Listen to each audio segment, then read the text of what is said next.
कैसे हैं आप सभी लोग। आप सभी का स्वागत है अपने YouTube channel learn with focus पर। हम लोग क्या पढ़ रहे थे, क्लास 12th की फिजिक्स पढ़ रहे थे, जिसमें क्या पढ़ा गया, हम लोगों ने सीख लिया था मैग्नेटिक फील्ड निकाला था किसके कारण, स्ट्रेट करंट कैरिंग कंडक्टर की वजह से।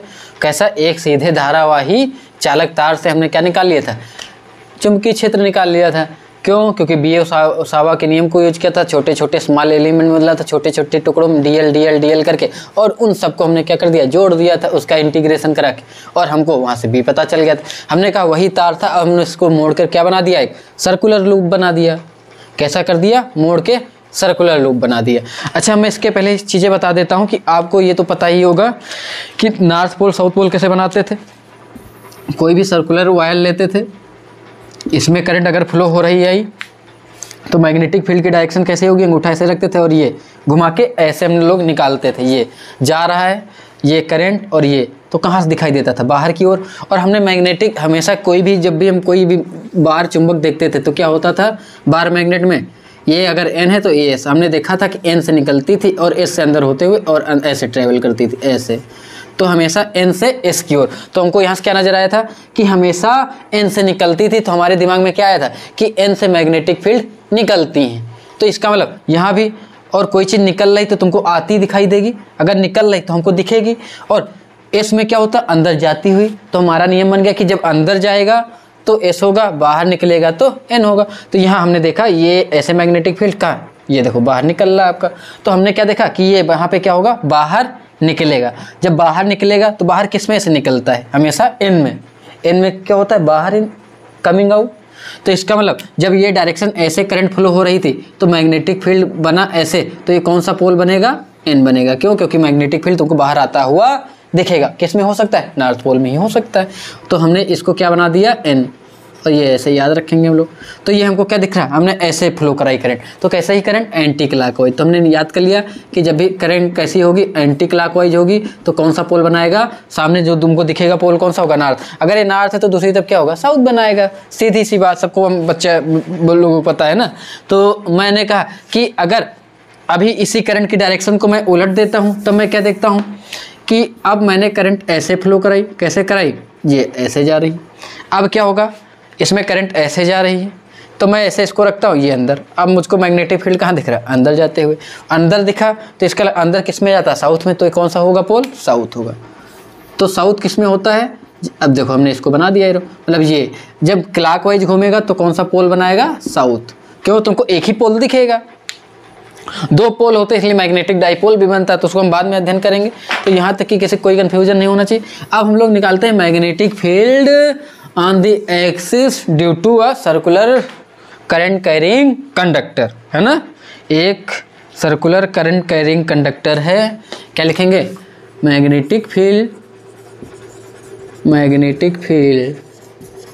ड्यू टू मैग्नेटिक फील्ड, लिख दें ऑन द एक्सिस, है ना, magnetic field on the axis due to current carrying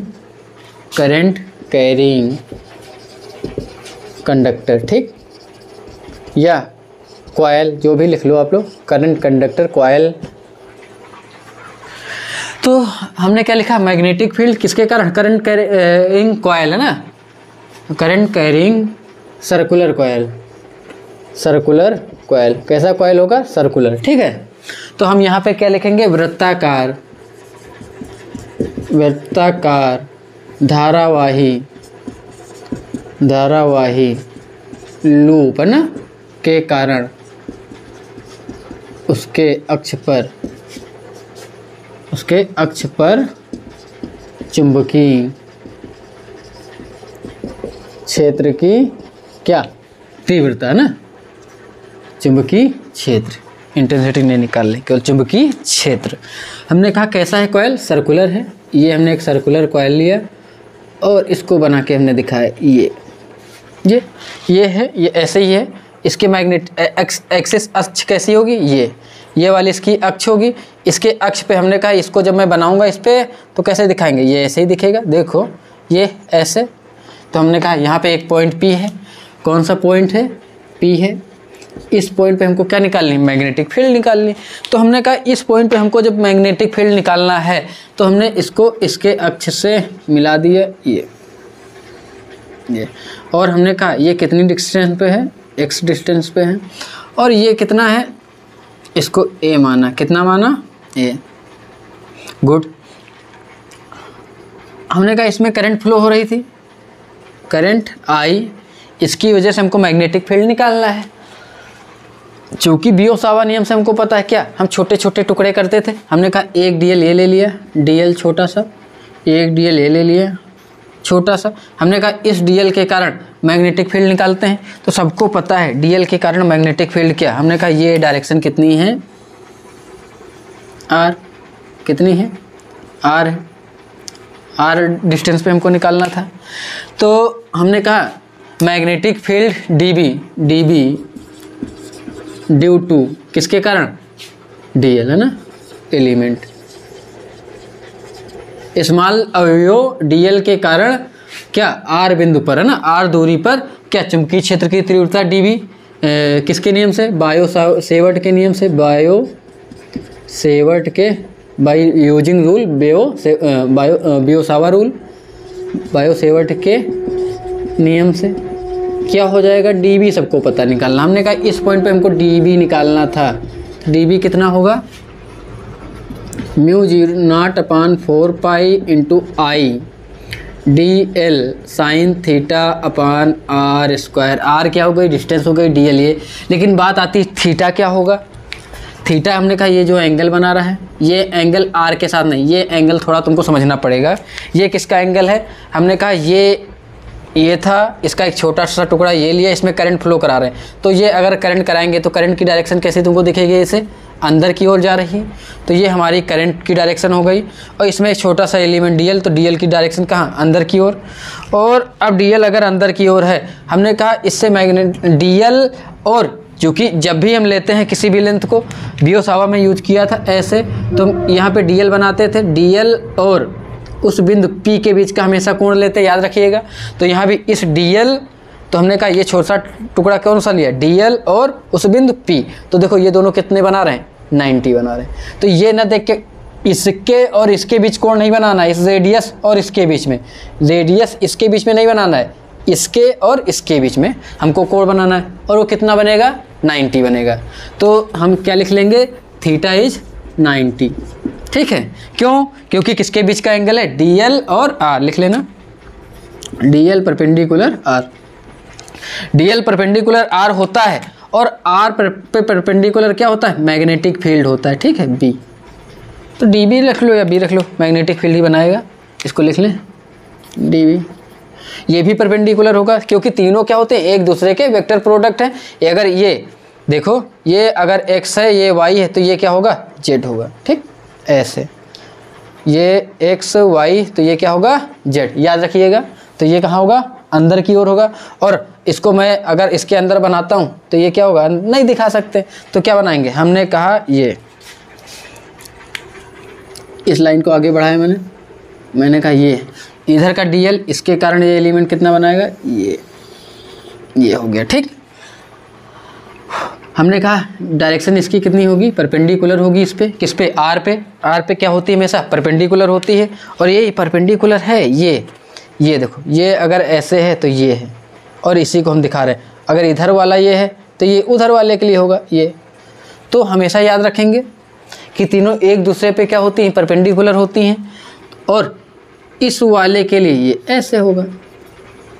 हमने कहा यहाँ का बना कोण ये तुम्हारा थीटा है, तो सिमेट्री से ये भी थीटा होगा। क्यों, क्योंकि दोनों उसी से बन रहे हैं, डिस्टेंस भी उतनी है। अगर ये थीटा है, ये बनाया कितना, dB, ये भी कितना बनाएगा, dB बनाएगा। इसको अगर मैंने कहा इस पे मैंने परपेंडिकुलर ऐसे बनाया, इसको इसकी डायरेक्शन में मोड़ेंगे। एंगल की डायरेक्शन में जब भी मोड़ते थे तो किससे मल्टीप्लाई कराते थे, कास से, तो क्या होगा, dB कास थीटा होगा। इसको भी एंगल की डायरेक्शन में मोड़ेंगे तो क्या हो जाएगा, dB कास थीटा। तो दोनों एक ही डायरेक्शन में dB कास थीटा आएंगे।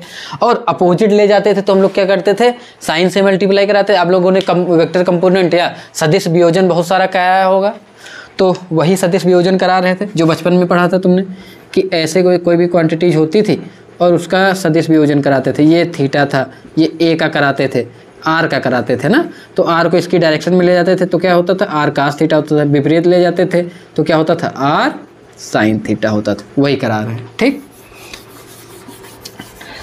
तो यहाँ पे इसकी विपरीत ले जाएंगे, डी बी साइन थीटा होगा, यहाँ भी डी बी साइन थीटा होगा। चूँकि ये कौन सी क्वांटिटीज हैं, वेक्टर एक दूसरे के क्या है, अपोजिट हैं, ये एक दूसरे को क्या करेंगी, कैंसिल, मैग्नेटिक फील्ड एक दूसरे की क्या कर देंगे, निरस्त कर देंगे। तो हम क्या लिखेंगे, D B sine theta cancel to the each other, अर्थात डी बी साइन थीटा एक दूसरे को क्या कर देते हैं, निरस्त कर देते हैं।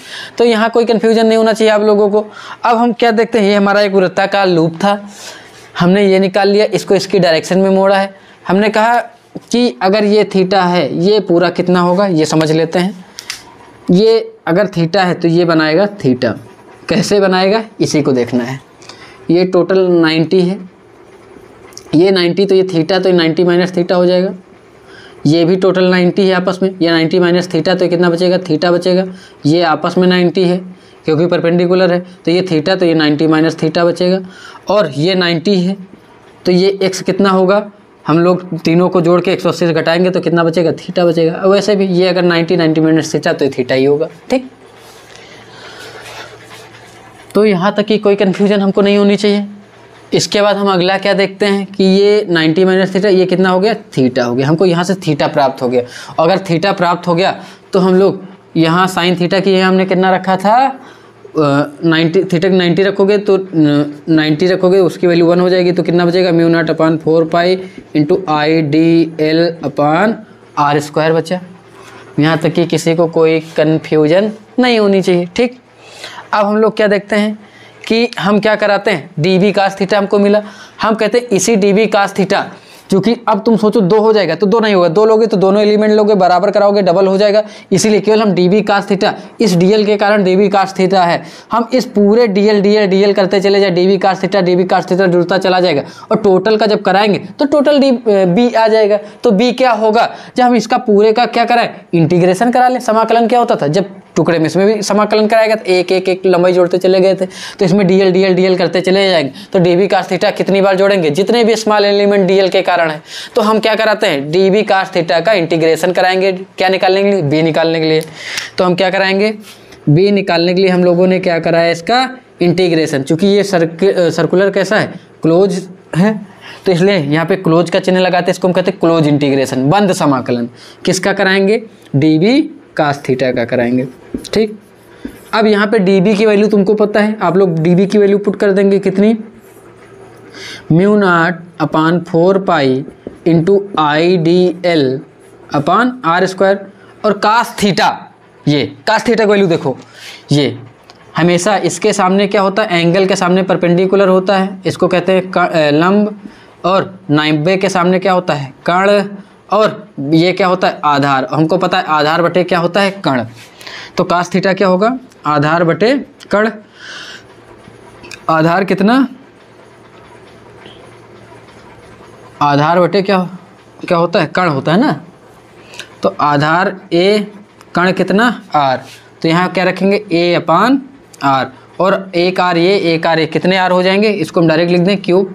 आप लोग समझ जाएंगे क्यों, क्योंकि आर की पावर क्यूब हो जाएगी।